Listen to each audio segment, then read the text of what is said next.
Fala, meu caro! Você deve ter visto o comentário do atual presidente do Brasil numa conferência que ele foi sobre usar a poupança nacional a fim do desenvolvimento dos países ao nosso redor. Será que isso significaria um confisco da poupança de novo?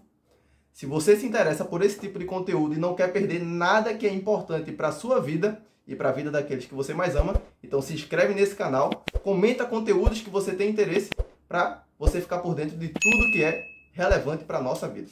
Pois bem, a fala do atual presidente foi a seguinte: colocar a poupança regional a serviço do desenvolvimento econômico e social, mobilizando os bancos de desenvolvimento como a CAF, o Fomplata, o Banco do Sul e o BNDES. Ok, esse foi o comentário dele. Você deve estar pensando, o que é que isso tem a ver comigo? Bom, já adianto que o próprio governo publicou no site dele uma nota dizendo que não é verdade, que eles não vão confiscar a poupança, e detalham melhor o que ele quis dizer com aquele comentário. A manchete é: poupança dos brasileiros não será usada para financiar outros países. Fala do presidente foi distorcida e tirada de contexto para produzir mais uma fake news. Tá me chamando de otário?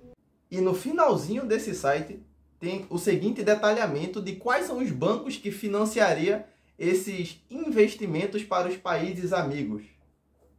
Os bancos citados são o CAF, Corporación Andina de Fomento, com sede na Venezuela; o Fomplata, Fundo Financeiro para Desenvolvimento da Bacia do Prata, na Bolívia; o Banco do Sul, também com sede na Venezuela; e o brasileiro BNDES, Banco Nacional de Desenvolvimento Econômico e Social. Coincidência? Acho que não!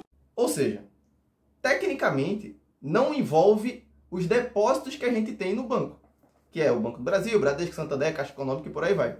Envolveria bancos públicos feitos para fazer esse tipo de investimento. Então, só desse ponto de vista você já pode dar uma tranquilizada. Continue. Mas depois que começou todo esse barulho, você deve estar se perguntando: mas quais são os detalhes que fazem as pessoas mais antigas terem tanto medo de um novo confisco? O que foi o confisco do passado? Quem fez? Então, aqui vão alguns detalhes. Existiu, dentre os vários presidentes que o Brasil já teve, um determinado cidadão chamado Collor. Sim, você já deve ter ouvido falar nele. Foi durante o governo dele que várias medidas econômicas foram tomadas. Dentre elas, o confisco dos depósitos das pessoas, seja da poupança, seja da conta corrente. Quem deu a ideia do confisco para o Collor, segundo o próprio Collor numa entrevista que ele deu, foi o André Lara Rezende. E esse André Lara Rezende, infelizmente, segue tendo muito poder quando o assunto é economia e políticos querendo mais poder para si. A proposta era que, ao congelar a poupança das pessoas, aliás, congelar não, né? Confiscar a poupança das pessoas, eles iriam controlar a inflação. Você deve se lembrar que naquela época a inflação era muito mais alta do que é hoje em dia. A média anual girava entre 100% ao ano, ou seja, os preços no mínimo dobravam a cada 12 meses, e a máxima foi de mais de 7.000%. Ou seja, os preços subirem 70 vezes em um período de um ano.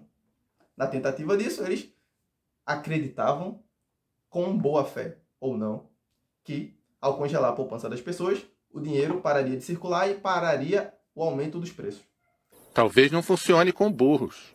Infelizmente, como você já deve saber, isso não funcionou, porque a inflação não vem do dinheiro que já existe na economia, mas sim daquele que é recorrentemente criado do nada para financiar os gastos do governo.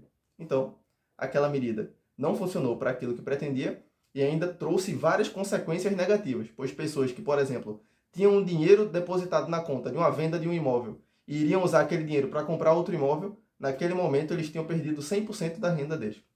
Então, não funcionou. E é por esse motivo que a maioria das pessoas hoje em dia tem tanto medo que algo assim se repita.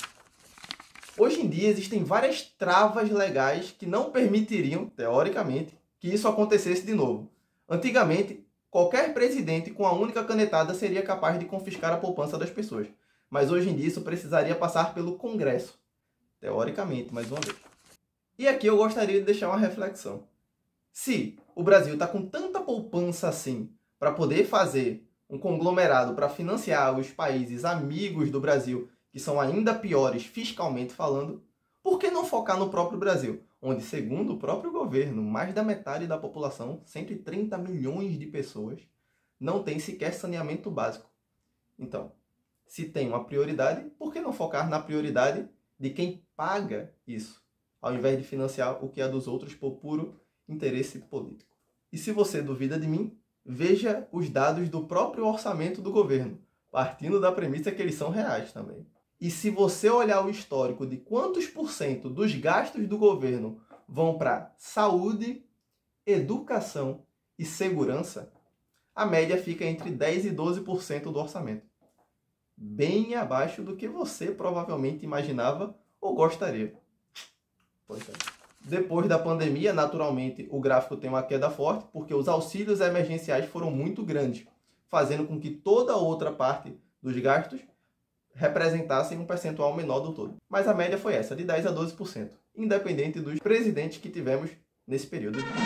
Além disso, esse tipo de ideia já é fracassada, financiar países assim, fiscalmente responsáveis na expectativa bem intencionada de ajudar o desenvolvimento deles, quando esses países não querem um desenvolvimento, porque eles não têm políticas que permitam isso.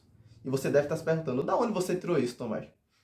Esses países, algum deles já deu calote no Brasil? Já. Muito piado! A própria Argentina está devendo, se não me engano, 10 milhões de dólares, que dá, sei lá, 50 milhões de reais. Não é muito, mas já está devendo. A Venezuela, se não me engano, também recebeu um empréstimo, onde a garantia do empréstimo foram charutos, causando prejuízo no... Qual o nome daquele fundo? O Alzheimer é hoje um problema que os médicos... Causando um prejuízo, obviamente, porque eles também não pagaram, são caloteiros, assim como a Argentina, no fundo de pensão dos Correios. E só para constar, até hoje os trabalhadores são debitados do seu salário direto na fonte para poder recompor esse fundo por conta do prejuízo causado por esse empréstimo para um amigo político, não para financiar o desenvolvimento econômico com base no retorno que isso daria para o Brasil. Sem contar que, no final das contas, se o dinheiro que vai ser usado para financiar vem dos bancos públicos e o dinheiro público vem de quem paga impostos, no final das contas, nós estamos pagando por isso. Não precisa roubar o dinheiro que está na nossa poupança. Basta pegar o dinheiro que a gente é obrigado a pagar através dos impostos. Então, você e eu vamos financiar países que vão nos dar calote sem que a gente tenha sequer o direito de nos proteger do dinheiro que já foi pago ao governo federal. Infelizmente, é assim que se desenha a política hoje em dia no Brasil. E agora você deve estar se perguntando, e como é que eu faço para me proteger disso? Bom, com relação aos impostos, a melhor forma que você pode fazer é estudar métodos legalmente falando. Não tente sonegar, não vai durar, por favor. Se você for preso, seja por outra coisa, não porque sonegou. Por favor, tô brincando, tá? Por favor, não seja preso. Se a gente não tem como diretamente nos proteger de quanto de imposto a gente vai pagar, somente usando, por exemplo, investimentos que pagam menos imposto, ou tendo estratégias para trabalhar com coisas que pagam menos imposto, ou se for empreendedor, trabalhar numa área que tenha menor imposto, ou se for abrir uma empresa ao redor do mundo para poder ter um imposto menor, mudar a sua residência fiscal. É um pouco mais complexo, mas são formas, legalmente falando, da gente pagar menos imposto, seja no Brasil, seja no outro país. Vamos para o outro lado. Como a gente poderia se proteger de um eventual confisco de fato? Como eu já falei, acho altamente improvável. Mas altamente improvável é, por definição, diferente de impossível. E se não é impossível, a gente precisa levar em consideração. Então, se eventualmente acontecer outro confisco, como a gente poderia se proteger? Como você poderia se proteger? E eu sei lá? Uma das formas é ter parte do seu patrimônio já fora do Brasil. Por quê? Se esse dinheiro está fora do Brasil, no mínimo, a primeira camada de proteção você já tem. A barreira territorial. E perceba, eu não estou falando ter investimentos atrelados ao dólar, onde você faria um investimento no Brasil de uma coisa que existe lá no exterior, através de ETFs, de BDRs ou de fundos de investimento. Não, eu estou falando sobre mandar o dinheiro para fora do país. E sim, isso é permitido, isso é legalizado, isso não é crime.